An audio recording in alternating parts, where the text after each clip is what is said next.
je suis super contente de vous retrouver dans une nouvelle vidéo et surtout de me tenir à ce que je vous ai dit dans ma vidéo de présentation sur ma box littéraire, puisque je vous avais expliqué que la création de ma box littéraire avait forcément un impact sur le cas des livres et que j'allais devoir diminuer le rythme de vidéo à une semaine sur deux, et idem pour le contenu Instagram, du coup il y en a moins.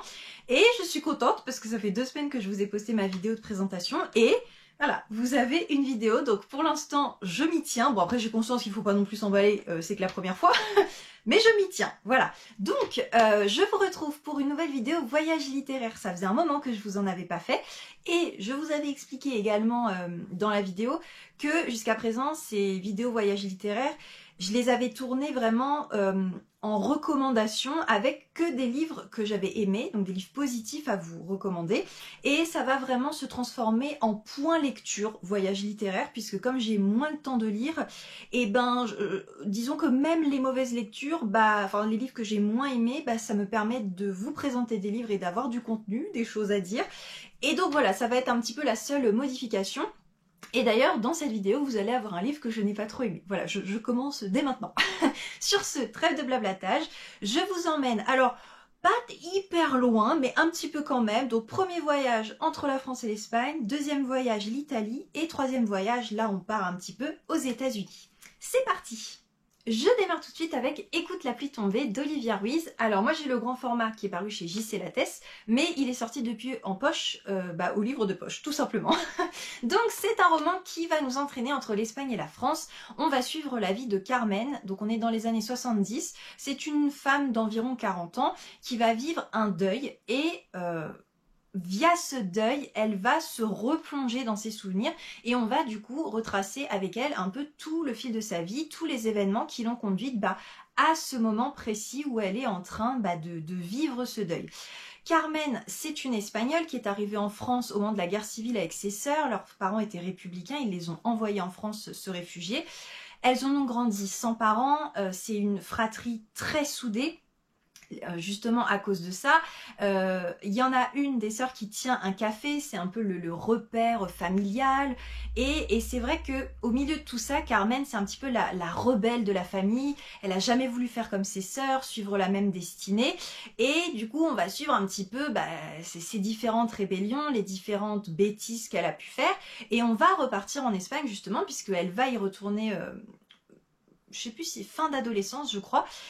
Et il va lui arriver certaines choses, ensuite on va revenir en France, et voilà, on va suivre tout ça. Je ne vous en dis pas plus parce que je veux pas vous spoiler. Déjà que le livre n'est pas gros, mais alors si en plus je vous dis les différents événements, pourquoi le lire en fait, j'ai envie de vous dire. Donc voilà. Si jamais vous étiez sur la chaîne il y a 2 ans déjà, vous savez que je n'ai pas aimé La Commode de Terreur de couleur, qui est le premier roman d'Olivia Ruiz, et je sais que je suis à contre-courant de tout le monde puisque la grande majorité des gens a adoré ce roman. Mais moi, c'est vrai que, en tant que connaisseuse de l'Espagne, j'attendais vraiment beaucoup plus de ce roman qui, en plus, du coup, comme il a eu beaucoup de succès, m'a été vendu et revendu. Donc, si vous souhaitez connaître mon avis en détail, je vous le laisse. Je vous mets la vidéo de l'époque en barre d'infos. Mais je ne vais pas détailler ici parce que ça ferait une vidéo très longue et ce n'est pas le sujet puisque le sujet, c'est Écoute la pluie tomber. Mais le fait est que j'avais vraiment hâte de me replonger dans un roman d'Olivia Ruiz pour voir.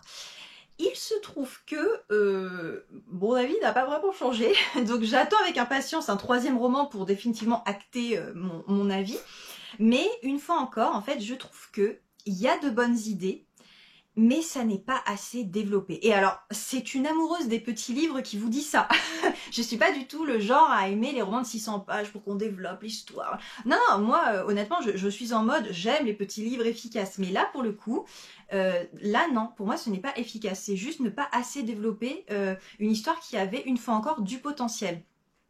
Pour moi, le potentiel, il est surtout sur les parties en Espagne, où il y avait quand même pour moi des sujets, on y adhère ou on n'y adhère pas, je ne peux pas spoiler, mais qui font vraiment partie de la culture espagnole et qui auraient mérité vraiment que ça soit plus développé. Idem pour la guerre civile, idem pour le début du régime de Franco, avec ce qui a pu être mis en place par le régime. Enfin, il y avait vraiment des choses où je trouve, sans faire un roman historique, il aurait pu y avoir un peu plus de développement. Et ensuite, pour ce qui est du côté du moment où ça se passe en France, ben en fait finalement on suit juste une histoire de vie.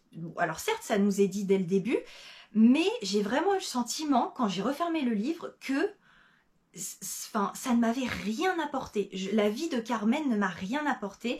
Ça n'était pas assez creusé pour que je puisse vraiment m'attacher au personnage, que ce soit elle ou les personnages secondaires, que je puisse vraiment ressentir des émotions. Il n'y avait pas assez de corps quoi dans l'histoire. Et c'est vrai que j'ai aussi regretté le fait que elle ait voulu mettre en place différentes thématiques par rapport à certains personnages et j'ai trouvé que ça partait un peu dans tous les sens quoi. Voilà, et du coup tout ça mis l'un dans l'autre, ben, j'avoue que pour moi de mon côté c'est une déception.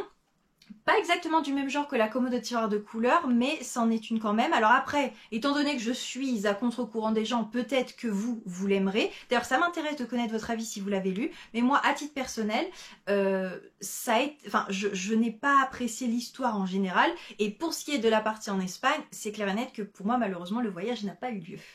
On part maintenant en Italie avec La librairie sur la colline d'Alba Donati paru aux éditions Globe. Ce livre vous dit peut-être quelque chose parce que je vous l'avais présenté en début d'année dans ma vidéo sur le salon du livre de Paris puisque l'Italie était le pays invité et j'avais été faire un petit repérage de livres italiens qui me tentaient beaucoup et celui-là clairement arrivait en tête puisque c'est le journal de bord de l'autrice elle-même qui a décidé de tout quitter à la cinquantaine pour aller ouvrir une librairie dans son village natal en Toscane, village qui compte moins de 200 habitants, donc autant vous dire que n'importe quelle étude de marché conclut qu'il ne faut pas faire ça, sauf qu'elle, elle a fait ça, et elle a dû affronter un incendie pas longtemps après l'ouverture de la librairie, et surtout le confinement juste après.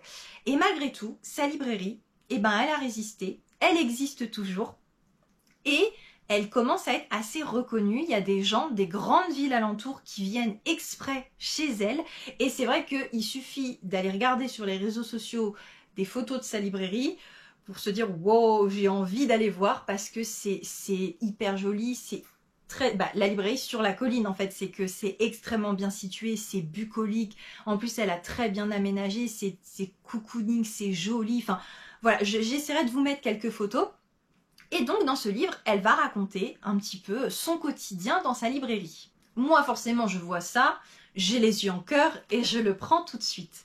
Maintenant, est-ce que oui ou non j'ai bien apprécié? Alors moi à titre personnel, oui, j'ai apprécié ce livre, mais comme toujours vous savez, j'essaye de faire un peu un équilibre entre mes goûts personnels et factuellement ce que peut penser la majorité des gens. Et clairement, c'est un texte qu'on ne peut apprécier que si on aime suivre des petits morceaux de vie, parce que c'est pas une histoire en fait, juste elle nous raconte sa vie, et sur le principe n'importe qui peut le faire, je veux dire moi aussi là, demain, je décide de raconter mon quotidien de créatrice de box littéraire, et puis j'en fais un livre, et puis voilà, bon bah finalement c'est un peu la même chose, tout le monde peut le faire, mais moi c'est vrai que c'est le genre de texte que je vais bien aimer. Maintenant, fallait pas non plus que le truc dure 500 pages, le bouquin il fait 200 pages, bon bah voilà, fallait pas plus, parce que je trouve que on peut quand même au bout d'un moment être un petit peu lassé, ça reste un racontage de vie comme on dit, mais il y a ce côté quand même petit village, de la Toscane, l'ambiance un petit peu italienne. Moi j'ai trouvé ça assez charmant, c'est vrai que je connais quand même des Italiens, j'ai été plusieurs fois en Italie, j'ai retrouvé un petit peu ça, mais surtout ce qui fait que passer outre ça, même si vous n'aimez pas trop, c'est qu'à la fin de chaque journée, façon Bridget Jones, sauf que là ce ne sont pas des kilos, ce sont des livres, elle va noter les livres que ses clients lui ont commandés dans la journée. Et c'est une véritable mine d'or littéraire, mais vraiment. C'est-à-dire qu'il y a plein de livres qu'on ne connaît pas parce qu'en fait ils ne sont pas sortis en France, donc elle met l'éditeur a mis le nom original du livre, donc en anglais, en espagnol, en italien, en allemand, mais c'est pas parce qu'il n'est pas sorti en français que par exemple il est pas sorti en anglais pour des gens qui lisent en anglais. Et franchement c'est une mine d'or, je me suis dit il faut qu'un jour, je ne sais pas quand, vraiment je prenne le temps d'aller chercher le résumé de chaque livre pour voir de quoi ça parle et pour me faire vraiment une wishlist spéciale La librairie sur la colline. Donc franchement, rien que pour ça, je vous recommande ce livre. Après, c'est sûr qu'en termes de voyage dépaysement, voyage en Italie, c'est pas un voyage de dingue, mais ça reste un petit voyage mignon et surtout un voyage littéraire incroyable. Et enfin, direction les États-Unis, avec le livre qui est à l'origine de l'un des films les plus connus en termes d'histoire d'amour et qui a bouleversé la planète entière. J'ai nommé Sur la route de Madison de Robert James Waller, paru chez Pocket. Alors, je n'ai découvert que cette année qu'il y avait un roman, en fait, à l'origine du film. Et sur le coup, je me suis sentie très inculte, mais sur Instagram, vous avez été nombreux à me rassurer. Vous ne le saviez pas non plus. Donc, en fait, je me suis également lancée dans le film pour la première fois cette année. J'avais jamais réussi parce que je savais que j'allais pleurer toutes les larmes de mon corps et j'arrivais pas à passer le cap. Et puis bon bah finalement je l'ai fait parce qu'il est passé à la télé et j'ai été bouleversée, mais vraiment bouleversée, et j'ai effectivement pleuré toutes les larmes de mon corps. Voilà, j'ai rejoint la team des inconditionnels de ce film. Et donc, quand j'ai découvert qu'il y avait le roman, bah, je me le suis tout de suite procuré pour le découvrir. Et c'est vrai que les avis sont assez unanimes dessus, et pour une fois, à l'inverse de la commode de tiroir de couleurs, je les rejoins.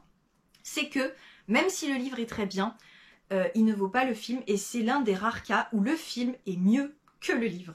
Alors je m'explique, pour ceux qui ne sauraient pas de quoi parle Sur la route de Madison, on est dans l'Iowa, en plein cœur de l'été 1965, et on va suivre Robert Kincaid, je ne sais plus comment se prononce son nom de famille, enfin Robert, voilà, qui est photographe pour un grand magazine, et il est envoyé dans l'Iowa pour prendre en photo des ponts, et sauf qu'il a du mal à trouver l'un des ponts, donc il va aller demander son chemin à une habitation, je vais y arriver, et il se trouve que dans cette habitation, il y a une femme qui est seule, Francesca, parce que son mari et ses enfants sont partis, je ne sais plus, c'est à une foire pendant plusieurs jours, présenter l'un des animaux de la ferme, tout ça, tout ça.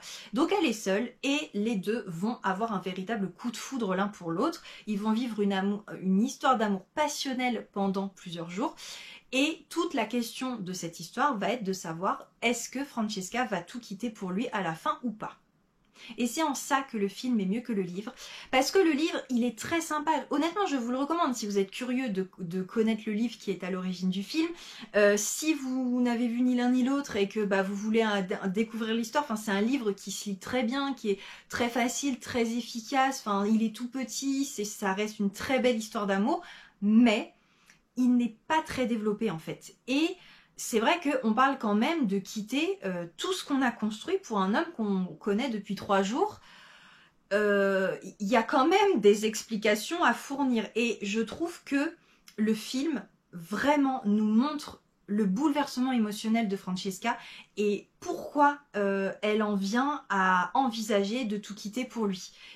Et vraiment dans le livre on n'a pas ça, et c'est le reproche en fait que je peux faire, c'est que il y a moins ce côté émotionnel, passionnel que Clint Eastwood a réussi à insuffler dans le film.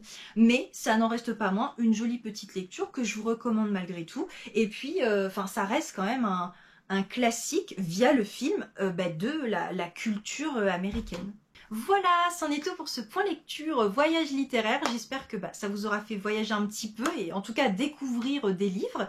N'hésitez pas, si ce n'est pas le cas, à me donner l'avis votre avis sur ces livres-là parce que ça m'intéresse, notamment pour le Olivia Ruiz. Et puis écoutez, sur ce, je vous dis à très vite dans une prochaine vidéo. Hasta luego!